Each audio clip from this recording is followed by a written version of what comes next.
Isang lalaking suspect ang naaresto ng Kapas PNP sa kasong paglabag sa Republic Act 9165 at Republic Act 10591 sa ipinatupad na search warrant sa Tarlac City. Ibabalita yan ni Police Corporal Giselle Rivera.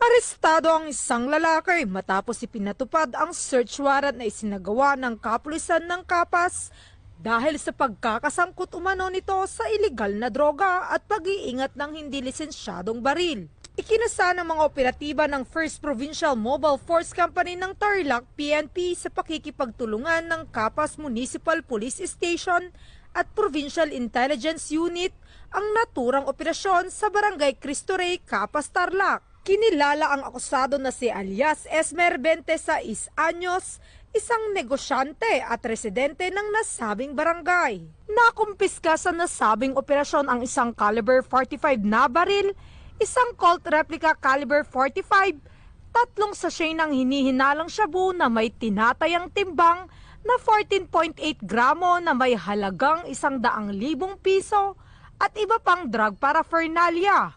Ayon sa pulisya ay sinagawa ang paghahalughog sa maayos, mapayapa at makataong pamamaraan sa presensya ng barangay officials, mga miyembro ng Bantay Bayan, kinatawan mula sa DOJ, NPS at ilang miyembro ng media.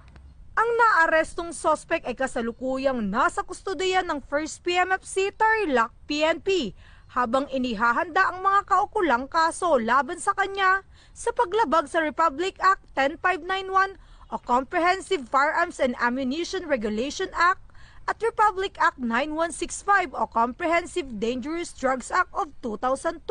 Sa patuloy na kampanya ng pulisya laban sa iligal na droga, muling nananawagan ang mga otoridad sa ating mamamayan na makipagtulungan upang mapanatili ang kapayapaan at kaayusan sa ating mga komunidad.